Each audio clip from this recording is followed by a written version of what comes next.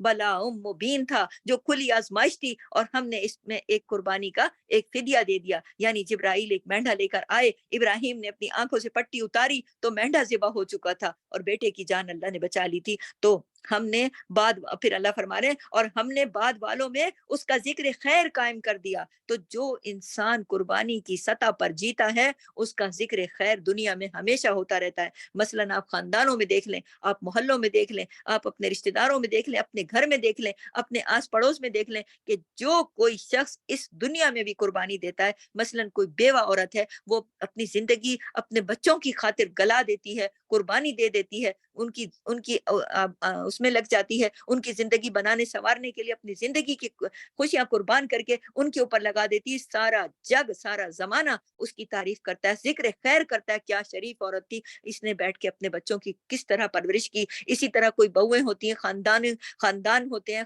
کہتے ہیں لوگ، تعریف کرتے ہیں، کہتے ہیں کتنی خاندانی لڑکی تھی، اس نے اپنے ساس سسر کی ساری سختیاں سہیں، لیکن کچھ بھی اس نے آگے سے ظلم نہیں کیا، کسی کے ساتھ اس نے برا نہیں کیا۔ تو آپ یہ یاد رکھیے، یہ نوٹ کیجئے کہ جو شخص بھی قربانی کرتا ہے اس کی قربانی کو ذکر خیر میں ڈھال کر اللہ تعالیٰ اس ذکر خیر کو باقی رکھتے ہیں۔ تو ذکر خیر جو ہے، یہ اچھے لوگوں کا ذکر جو ہے وہ باقی رہتا ہے۔ یہ ثابت ہوتا ہے کہ قربانی بھی کریں، کسی بھی سطح پر کریں، زندگی کے کسی بھی عمل میں، کسی بھی جگہ، اپنے گھر میں، خاندان میں، محلے میں، رشتہ داروں میں، اپنے مال سے، جان سے، اپنے عمل سے، اپنے رویے سے، اپنے جذبات سے، اپنے کسی بھی سطح پر قربانی کریں تو احسان مانا جاتا ہے، ذکر خیر ہوتا ہے۔ اگر کوئی ایک نہ کرے، دوسرے ضرور کرتے ہیں، دوسرے ضرور کرتے ہیں، اور یہ دیکھیں نا، اللہ تعالیٰ نے فرما دیا نا کہ ہم نے پھر اس کو، ہم نے بعد میں آنے والوں میں اس کا ذکر خیر قائم کر دیا، کس کا؟ ابراہیم کا، کیونکہ وہ اللہ کے آگے قربانی دینے میں، تو اللہ تعالیٰ ہمارے بھی رب ہیں، ہم سب کے بھی رب ہیں، وہ ہماری قربانیوں کو بھی دیکھتے ہیں، وہ اللہ کی آنکھ بڑی ہے، وہ سب دیکھتے ہیں، تو اللہ کو سب پتا ہے کہ کون جو ہے وہ قربانی دے رہا ہے، کہاں پر کس مشکل کو اٹھا رہا ہے اللہ کی رضا کی خاطر۔ تو زندگی میں اگر مشکلیں آئیں، زندگی میں اگر پریشانیاں آئیں، زندگی میں اگر دکھ آئے، تکلیف آئے، کچھ بھی آئے، تو اللہ کی خاطر قربانی دیتے چلے جائیں، یہ سوچ کے کہ اللہ ہمارا بھی ذکر خیر ضرور قائم رکھے گا۔ کیونکہ دیکھیں، قربانی اصل میں ہوتی کیا ہے؟ اپنی خواہش اور اپنی خوشی اور اپنی مرضی کو چھوڑ کے دوسرے کی خوشی اور دوسرے کے سکھ کے لیے کام کرنا، تو یہ کتنی بڑی قربانی ہے۔ تو قربانی صرف ایک جانور کی قربانی تو اس دن ہے سو ہے، لیکن قربانی ہماری زندگی میں جگہ جگہ پر اپلائی ہوتی ہے۔ تو جگہ جگہ پر ایک مسلمان کی حیثیت سے یہ یاد رکھیے کہ قربانی کبھی رائے گاہ نہیں جاتی۔ جیسے ماں دیتی ہے بچے کے لیے قربانی، محبت قربانی دلواتی ہے نا، محبت دلواتی ہے۔ ماں کے دل میں محبت ہے تو وہ اپنا آرام، اپنا چین، اپنا سکون، اپنی نیند سب قربان کرتی ہے، اپنا وقت سب سے زیادہ۔ تو قربانی اتنی بڑی عبادت ہے۔ تو دیکھیں، تو جو اللہ کے لیے قربانی کرے، جو دنیا کی قربانیوں کا میں نے ذکر کیا، تو جو اللہ کے لیے قربانی کرے، پھر دیکھیے کہ اس کا کتنا بڑا مقام ہوگا۔